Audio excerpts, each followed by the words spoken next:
Welcome to SorWil Solutions, where we talk about what's going on in our community. Today, our special guest is Brian Habjan, president of LCDC, the Leavenworth County Development Corporation, which has come under fire lately. So we're excited to hear about what you do with LCDC. But to get started, why don't you tell us a little bit about yourself, Brian? Sure. So I grew up in Southwest Missouri and went to college in Oklahoma, at Northeast Oklahoma and Oklahoma State on livestock judging scholarships. And I'm sorry, on what? Livestock judging scholarships. Okay. And it's a college sport where students learn about livestock, and you learn to justify a placing whether one animal's better than the other. I can go to college on You that. can literally go to school and get a scholarship to learn how to select the best animals. Okay. Fair. And that was what I thought I was going to do, is go into that, become a veterinarian, and went to Oklahoma State, and then had a successful judging career. And when that was done, I applied for vet school. And the problem that I ran into is, at the time, Oklahoma State was having a large animal vet shortage. And so they were only taking 2 out-of-state kids a year to their vet school, because if you're from out of state, you're likely to go back to the state you're in or came from. And so they had a lot of kids that were going to vet school and leaving, and that didn't allow for them to have as many in-state kids. And there were 2 young ladies that got an A in the chemistry class that I got a B in. My sole B in college was in chemistry, and they told me, come back next fall and reapply. That's when I made a pivot in my career and decided that I need to get a business degree on top of my animal science degree. So I got the business minor and started back to one of my original summer internships was at a bank, and used that ability to leverage into another internship with a bank, and started into banking and worked for Farm Credit, which had a headquarters in Manhattan. I went through their credit training program. They moved me to Lawrence. I was there for 4-ish, almost 5 years, and then switched to Commerce Bank 24 years ago. Wow. So there's my circle. That's a long, winding story. It's a long circle of how I got from Southwest Missouri to Leavenworth, Kansas. Okay. All right. Tell us a little bit about LCDC. How'd you get involved with LCDC? What was your goal when you got involved? Got involved with LCDC as soon as I came to Leavenworth. One of the organizations that I was advised was really good in terms of meeting people, getting out, looking for things that are the best for the community, which I think that's what LCDC does. And got involved, worked on which is now the membership committee, what's now the investor committee, and worked with establishing the golf tournament, and started with working with that, worked with what we could do to provide more value to our investors. And then that led to getting on the executive committee, and from the executive committee worked my way up to now I'm currently I call it board chairman. They call it president. I run the board meetings. That's what I call being president is. LCDC has come under fire lately. A lot of people wanting to defund it. A lot of people don't understand what we do. And to be fair, I'm on the board and I'm also on the investor committee. They just don't understand what we're doing. They don't understand that our goal is really to try to grow the community. And there have been whispers of LCDC members making back boardroom deals and making money. Obviously, that's not happening because we're still in our regular jobs. What do you say when you hear those things? The first thing I say is that, like any good organization, there's going to be people that don't like your organization and people that love your organization. And taking the LCDC approach of, we're here trying to bring businesses to our community. We know that commercial and industrial businesses are the backbone of any good functioning community. And if we can help bring those communities or businesses to the community, they will then start with building a building. Once that building is here and they have jobs, those jobs equal more people that need to come here to have a house. That creates house construction. Once you have house construction, you get more rooftops, you get more retail spaces. I know it's widely known that once a grocery store, a Quick Trip, the McDonald's, they look at rooftops. They don't really look at population, look how many rooftops within a certain area. And that's how they make their decisions on where their next retail focus should be. So the way I feel the model works is you start with the bigger commercial industrial businesses, build the jobs, that builds houses, which builds retail. When we talk about economic development in Leavenworth County, in my opinion, I will say we're one of the biggest drivers of trying to bring more economic development here. I know the county, and I have made this comment many of times. They hired somebody for more money than they were contributing to LCDC. That didn't work out really well, and there's really nobody else. The cities may be trying to do it on their own, somewhat successfully or unsuccessfully. There's no other organization like ours that's really doing that, where you have businesses that are invested in the community, trying to help grow the community. With some governmental partners, we've got Commissioner Reed's on our board, and trying to work in hand with the different cities. How do you see that going into the future? Hopefully we continue with trying to expand of the philosophy that I have of everybody working on the same team, because there's going to be difference of opinions based off different commissions that have in the past done different things. And, sometimes you look at those decisions, they're probably trying to make the best decision they thought at the time. And different people are going to either agree or not agree based off which side of that opinion they're on. I think LCDC is focused solely on economic development. We're solely focused on trying to bring new things to the entire county, which is some, difference of the cities, different Leavenworth versus Lansing versus Tonganoxie. You have different interests of what each city may need or want. And I think that's one of the things that we need to bring out to the public is that we at LCDC, when we look at these projects to look at, try to figure out, all right, which city or area or piece of land fits this particular project. It's not just get the building and put it in the middle of town because happens to be an industrial park on Eisenhower. If it doesn't match the character of the neighborhood or the community doesn't want something like that, then try to figure out, okay, where was that property or that project, where's it better fit? And a lot of times it's maybe like the Hills Pet Nutrition wasn't going to fit in the industrial park in Leavenworth, but it fit perfectly on the industrial park in Tonganoxie.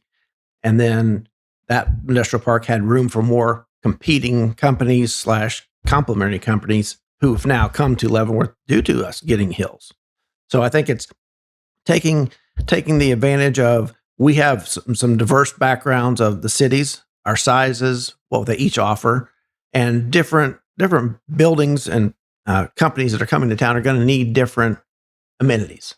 Whether it's a company that comes that may need more power, one company may need more water, company may not need as much power and water, but they need land, geography. They need it to be a certain topography or a certain proximity to an interstate. So we have all the different cities with different interests, and so it's trying to match. We look for we look for companies to come to Leavenworth. They're going to match our communities as best we can. Some people say that the biggest benefactors of LCDC are Tonganoxie and Leavenworth, and that really the other cities haven't gained anything. We've seen Baser drop out, and there's questions as to whether the county has dropped out. What would you say to those people that say the only benefactors really are Tonganoxie and Leavenworth? Well, I think that's a statement that some people have come up with, and it's due to the fact that Leavenworth and Tonganoxie probably have industrial parks. And so it's easy to point at the cities that have those industrial parks that they may get the most benefit. We do a lot trying to educate the next generation. And so we've expanded, and LCDC has taken the lead on working with our school districts to try to help fill the need that the school districts have with their education platforms, meaning looking at the potential of what does the student today need to really learn while they're in high school so they're prepared to go into the workforce. So what degrees / areas of interest, meaning trying to think of a perfect example. our CTE programs that we have within each school can match up to what our potential employers may have. So that means just because Lansing may not have a industrial park today doesn't mean that we can't help educate the kids that go to the Lansing School District and open their eyes to these jobs that are coming down the road with these bigger industrial companies or just some of our manufacturing companies or some of our commercial companies that are here. There's nothing that says that you have to live and work in the exact same city. So we just look at it from a county perspective and saying anything that's good for the county, whether it lands in Leavenworth, lands in Tonganoxie, those real estate taxes help everybody within the county. So just because it's not Baser doesn't mean that Baser citizens, they will benefit from Hills because Hills pays taxes to the entire county, which then helps defer some of that tax bill off the other cities and municipalities. One of the things that people fail to understand, and I think has been burned into my head, especially as I've gotten involved in politics, is that our community is unique, and there's about 3 communities in the city of Kansas City where we have more land that is not property taxable.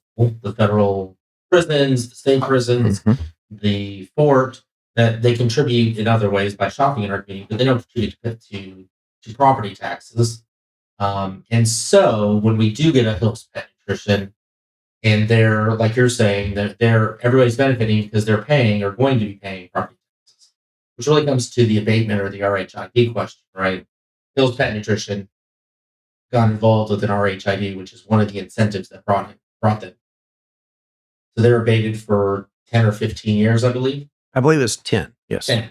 So in 10 years, so they're contributing by people living here. They're contributing by buying locally, but they're not really contributing sales or property tax wise. How do we find more of those? Is LCDC focused more on industry or businesses in general? The primary focus of LCDC has always been industrial and commercial businesses as a primary driver of jobs. And so I would say a majority of the focus is on those larger businesses due to the knowledge that those companies will employ the bigger amount of population. We do a lot of work with some of our smaller existing businesses because we do not want to betray and not say we only work on the big businesses. We enjoy working with all businesses. And so we are the point of contact for a lot of state training grants and state training programs. We work with existing businesses. Zephyr Products is a perfect example of a company that was here. It's been here since the 70s, and they've expanded, but then they also had operations in Missouri. And we worked with them because if you don't work with your existing businesses, then they get an opportunity to potentially move some of their operations. They may move to a different area. And we worked with Zephyr to establish their training programs, work with them to get them certified through the Department of Labor, I believe, or it's through the Kansas Department of Commerce. I'm not sure exactly which department covers their grants. But working with them to train up their employees for a new skill. So when they purchase new equipment, those employees get trained on the new equipment. Now they have a different skill set. So primarily Zephyr does a lot of welding, for instance. So if they only know one type of welding, they only have one set of skills. But if they know multiple different types of welding and they can run different pieces of machinery, that employee is now better trained.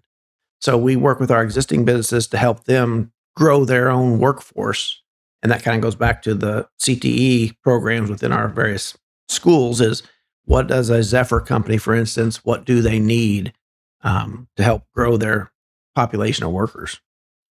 One of the things that I've noticed as a business person in this community is that marketing, there's not much to market with, really. It's all built on relationships.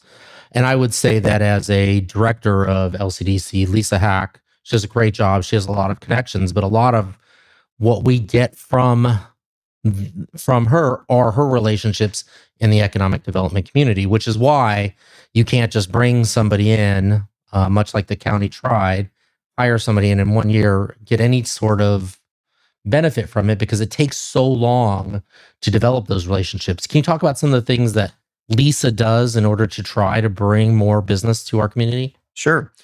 Economic development is, I heard it referred to as a long game. It is definitely not a short game. And some of the projects that we work on have 2, 3, 5 years worth of background, getting information back and forth. Because sometimes a company is exploring, expanding, but they're not ready to expand.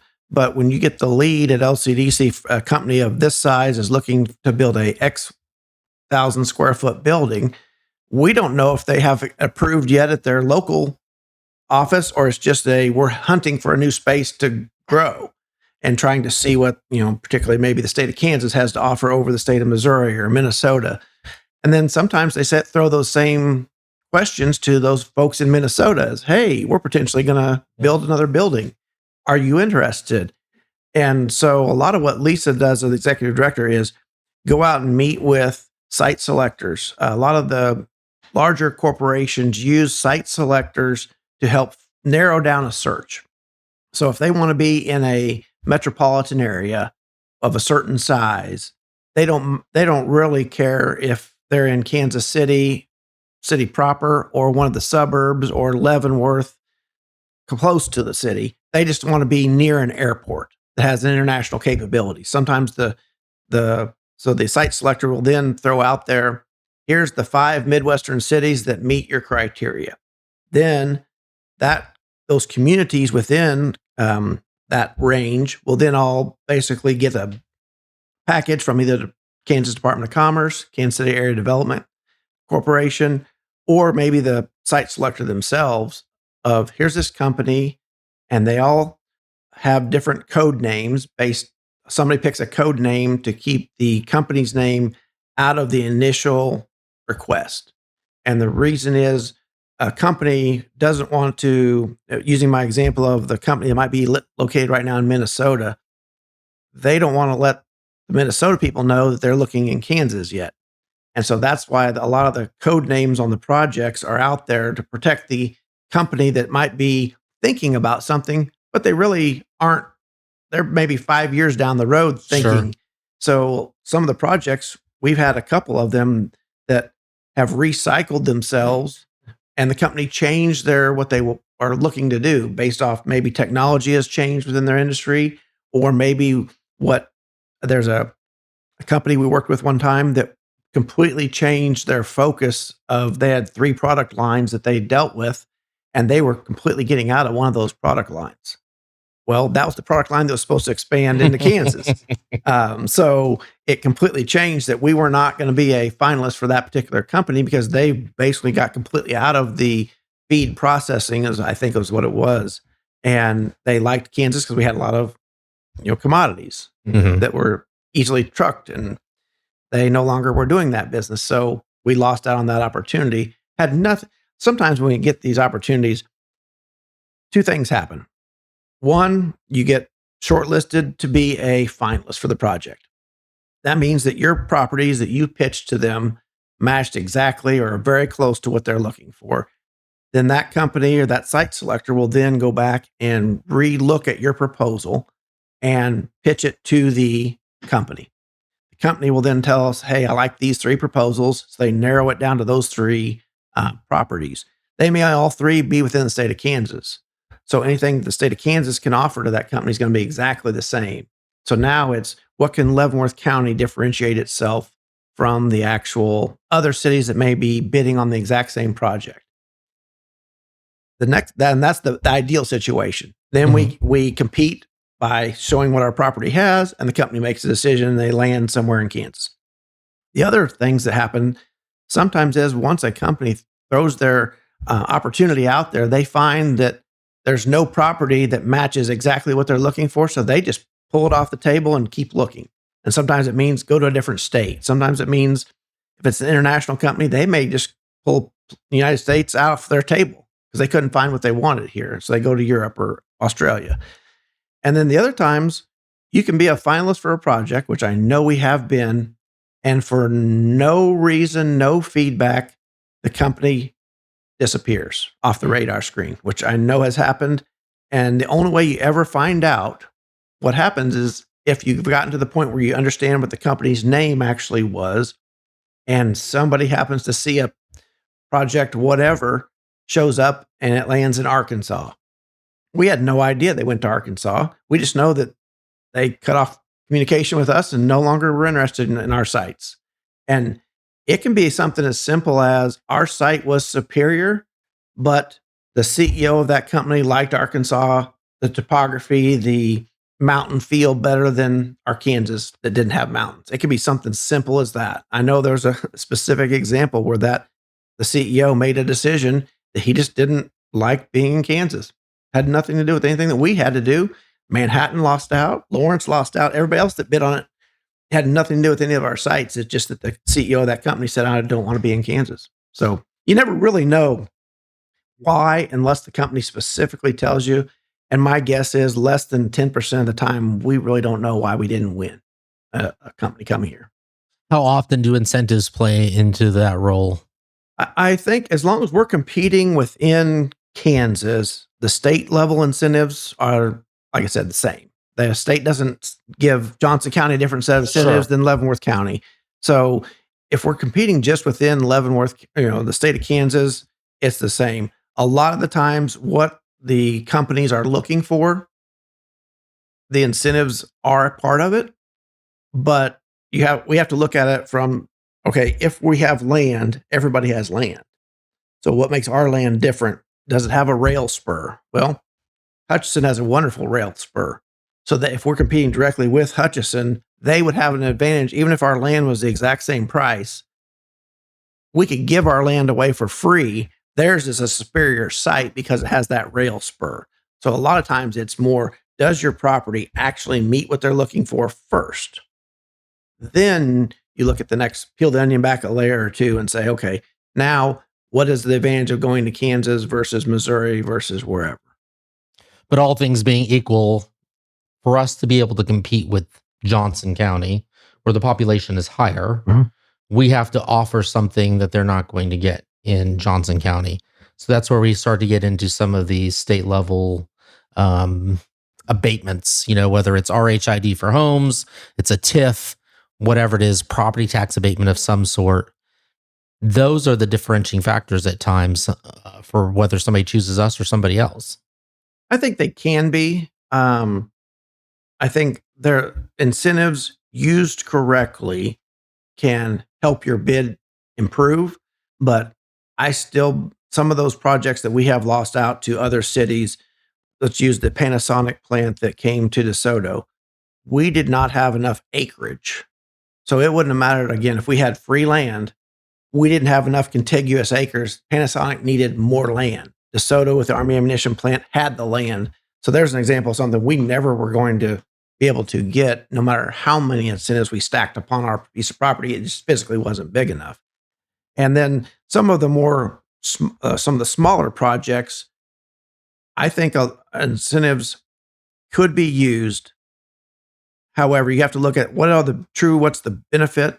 One of the things that we do that a lot of the proposals come in with is Wichita State has a modeling tool where we can input in the building, the land, the number of jobs, the rate of pay for those jobs, and factor in all taxes, anything else that would be potentially abated if that company came to your community based off the population, the number of people, what size of building it is, puts all those factors into a model, and they call it the Wichita State has an economic development model that they use, and they will spit out an independent report for us that basically says, here's what your rate of return on this project is. Any project of any size that we get down to the finalists for, we try to run through that model. It costs money. Wichita State uses it as a department of their business. And so we try our best to use that model to our advantage. So we have some sort of measuring stick, if you will, to determine whether a property and a project is worth extra incentives or not.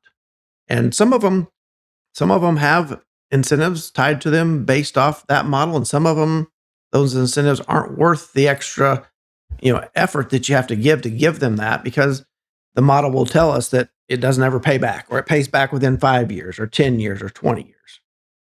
That's interesting. I wasn't aware of that model. Yeah. The part of the Tonganoxie Business Park, all three of the companies that are there, I know that 2 of the 3 for sure, and I have to check on the block company if we did it on that one. But I know on the Hills Pet Nutrition, as well as the other companies that have come there, we've done that model, and that's been critical in helping the city of Tonganoxie make a decision based off did they want to add any incentives, because LCDC itself, we have no incentive giving authority. Sure.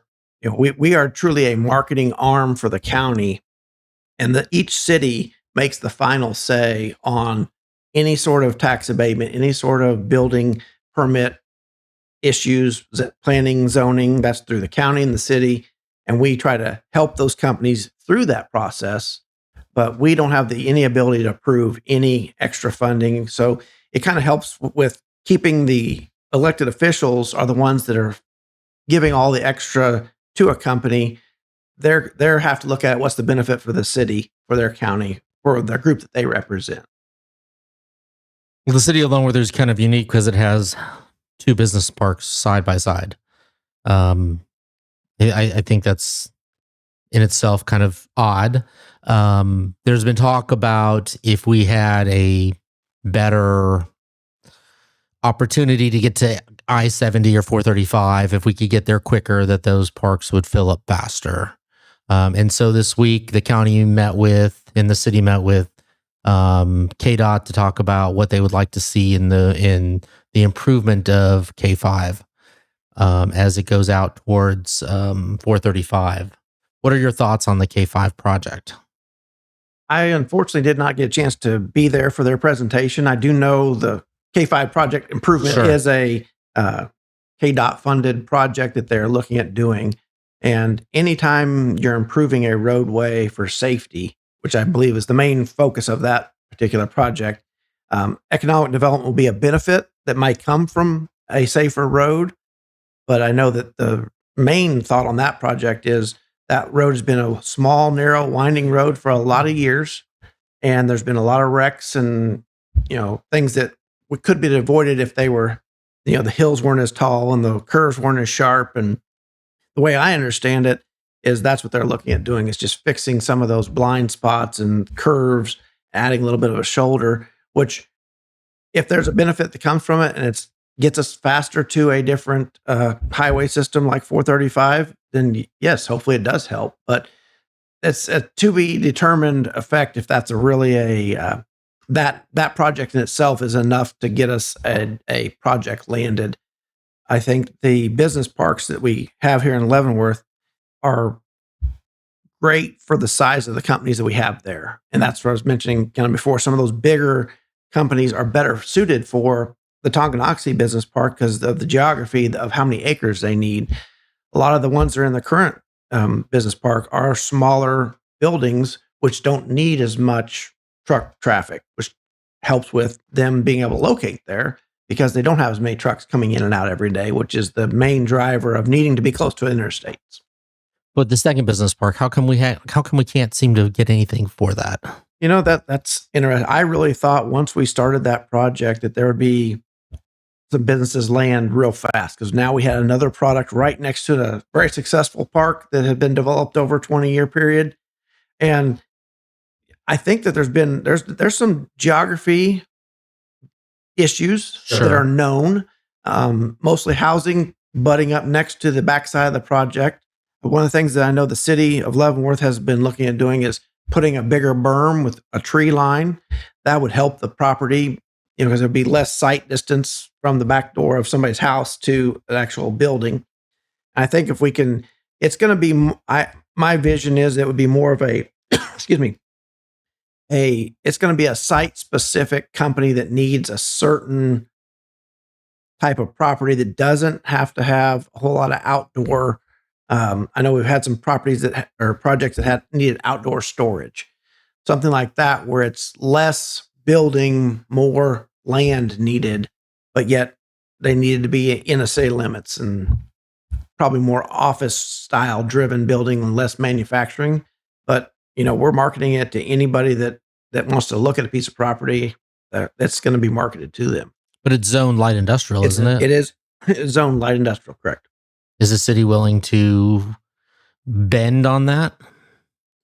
I wish I knew that answer. I've not actually had any conversations. Me personally, I don't know if those conversations have occurred. If the city is willing to adjust the zoning, zoning is you can change zoning sometimes after the once you have a company identified, and I think that would be a better use is find our company and then look at could it be rezoned for a new company's use versus just changing it to try to attract somebody. I think zoning regulations are in place and they help with the um, keeping controlled growth in a orderly manner from going from a business district straight into a housing district straight into a multifamily housing versus single family housing. Having that separation of lines works successfully in a lot of different areas. Let's kind of shift gears to funding for LCDC. It's become a big discussion here lately. We kind of touched on it earlier. How do you see LCDC sustaining itself in the future if the county isn't going to be a bigger contributor or a contributor? Sure. I think what LCDC has done, at least the time I've been involved, is we've tried really hard to make good use of the taxpayer dollars that we've been given, be good stewards of the money, not spend any, our staff right now is down to 2 staff people, and we've had 3 in the past. And anything that we can do, it's a, you have to always explore other opportunities. And I think that's what we're in the process of doing now is working with those communities that's within the county that see the value and try to keep that value for them, keep the stakeholder value up. Anybody that's a member, keep doing what we can do to prove our value to the area. And sometimes it truly just takes landing that next business to keep showing that extra value. It's I understand why a elected official is always worried about tax because that's everybody that has a piece of real estate pays real estate taxes. And if we have to look at your real estate taxes broken out in a lot of different ways. Sure. From the school districts are a big one, your city is a big one, and then your county. But if you're in a fire district or if you're in a water district, there's a lot of different angles that everybody's looking at. How can we all cut funding? And everybody wants to do what's best for everybody. And so I think that's one of the benefits that we have tried over the years is try to not overextend ourselves at all. Try to, stay as focused on the communities that help support us and try to keep showing value to them is the best thing we can do to alleviate that funding risk. Over the next 2, 3, 5 years, what do you see as a successful movement for LCDC? Anytime we can land a company here in our communities, in Leavenworth County, Mhm. that to me is a success. And we've had a history of doing those, landing projects. So within that 1, 2, 5 years, I really think we'll have a good success of landing something. But right along with that, if we are expanding our education program within our schools and creating value to the schools, which is creating a better workforce, to me, that's value too, that we have to not say that there's no value to that because there really is. And then I think if we look at it and trying to encourage economic development anywhere we get it, I think that's how we can show value to some of the communities and showing them that we're out here trying to do what's best for everybody. We really, like I mentioned earlier, when you land a project as big as Hills, the very next day after that project's announced is when DSM for Minish, I believe I said that name correctly. I know it's DSM was before they merged. They called and said, do you have any more land in your industrial park?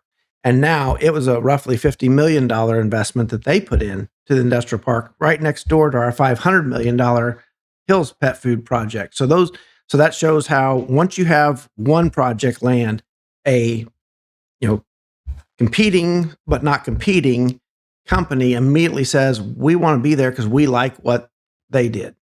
And so that if we can keep those things going where we have more and more companies that want to come here because they see the value in Leavenworth County, they see the value in what we have to offer, I think that's success to me as we keep getting more and more interest within our county. We're uniquely positioned. If you look at the metro area, how close we are. We have the Interstate I-70 that runs to the southern part of Leavenworth County. We're not very far to Missouri.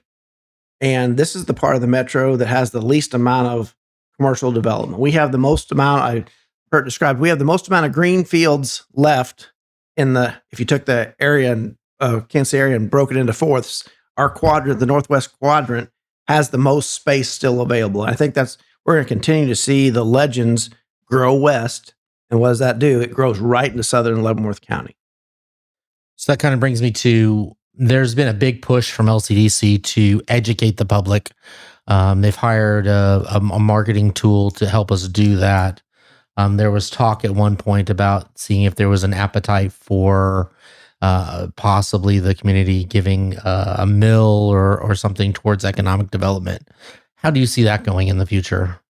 I think we have to learn. I think there's a positive step when you have somebody with an outside view that does specifically economic development groups throughout the United States, and you talk with them, you learn something. And I think the thing that we learned is that we basically need to further educate the public about what we do, why we do what we do, and then what's the benefit from the work that we do over the course of time, and educate them, like I mentioned earlier, that it's a long game. So let's think about that in those terms.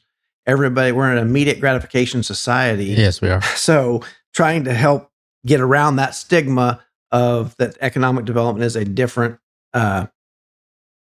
animal within that immediate gratification world, and just trying to take the things we have to learn from our past. We've had to learn from talking with people and figure out what take into consideration, what do our communities want? And I think it's one of the things we've done a good job of is those communities, like I mentioned, each have individual different needs. And so I know one of the things we're doing going forward is having individual sit downs with each city commission, city managers, and talk with them about, what can LCDC do to help benefit your city the most? And it's going to be a different answer, whether we're in Tonganoxie or we're in Leavenworth or in Lansing. It's going to be a different answer. I know that because we've had basic conversations already. I think showing the value of we have tools to help every municipality and even the county in general. We're going to use those tools to try to get businesses here because, again, the more businesses that you bring from the outside that establish here only helps everybody. One of the things that when I ran for city commission was I wanted Leavenworth City to be open for business. We've seen Leavenworth County vote down RHIDs for a couple of developments. There's discussion that the Caw Valley moving their headquarters here, they're not interested in that as well. If we can't get Leavenworth County to support bringing new businesses in, how can we be successful? Well, I think there's kind of you have to consider all projects of all types and kinds, and there is no one answer that fits a mold. There's probably lots of different talking points that we have to sit down, and I think the best thing that we can do is continue to just keep trying to educate. I know one of the things that LCDC did when the RHID world came up, of nobody really understood really what programs really entailed and why were they a tool that developers were using in other cities. And we asked a consultant to come to one of our meetings so we could have an education session. So we would then be educated, because LCDC has never developed a piece of property for a residential house or assisted any developer in doing housing. It's just nothing we've ever done. But there was confusion amongst any sort of incentive district that we must somehow be involved. And so we wanted to educate the public and educate ourselves of what does that really mean? What does it really entail? And we had at one of our meetings, a great discussion about how the mechanics of those work and where they're useful and where they're not. And I think continuing to educate the public as well as our elected officials, through our advocacy committee I think, a good start for us, is to say, hey, here's the things that we see out here in the world that are being done, educating everybody on what the next step is in a development, how development agreements work, and use those as the way we form our plans for a community, and not let any one project be a negative for, as you mentioned, not be closed for business. Try to use all projects as opportunities. Look at the positive side of those things. So learn what we didn't know, learn from our mistakes. We all make mistakes. Figure out what can we learn from that so we don't recreate it over and over and over. Leavenworth City recently had a release that they're bringing some opportunities here. The Leavenworth City, in conjunction with Senator Klump's office, is looking at redeveloping the plaza and Abels Field. How does LCDC support that?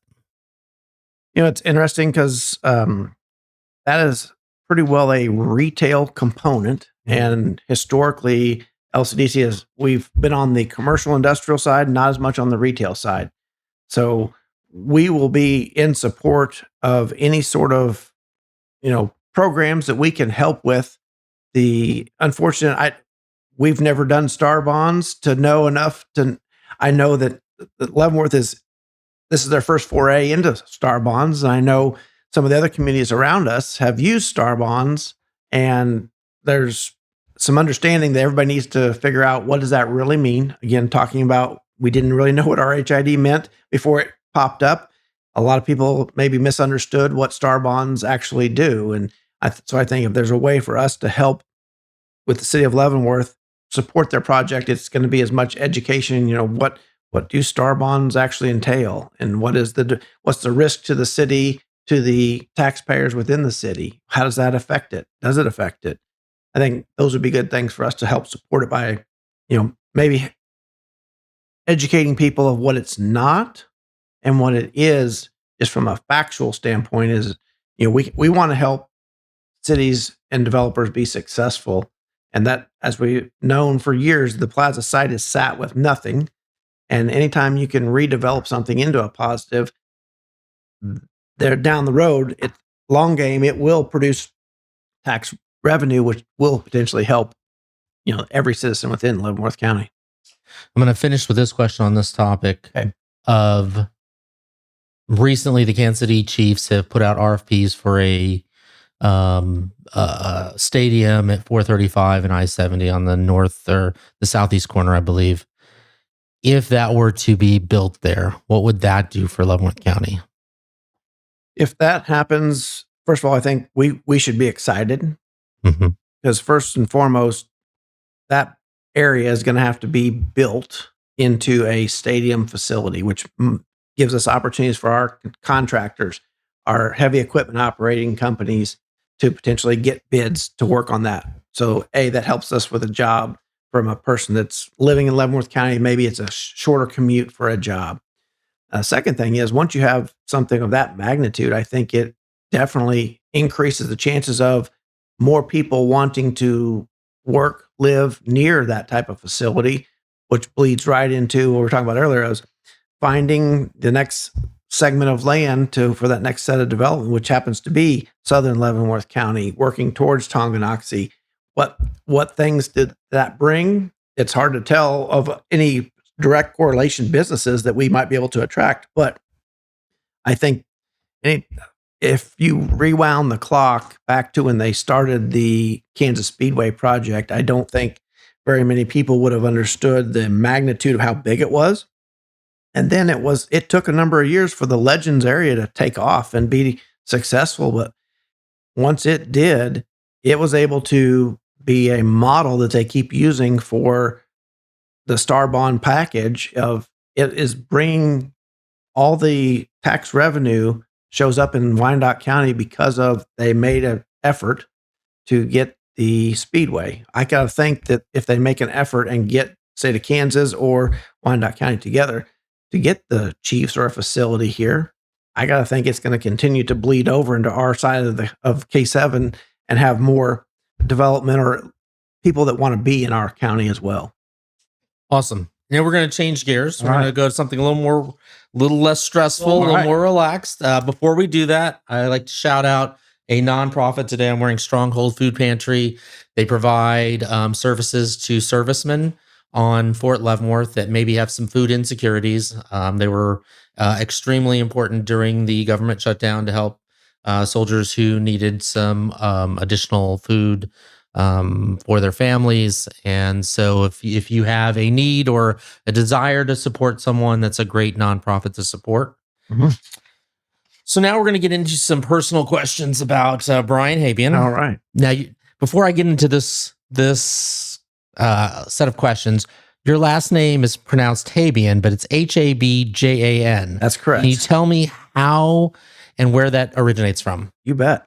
So, unless it's a super long story, and then we really don't care. Okay, I'll give you the quick version because it is a long story. I'm actually a first generation American. So my dad immigrated during World War II, and we were from Slovenia, or it's now present day Slovenia.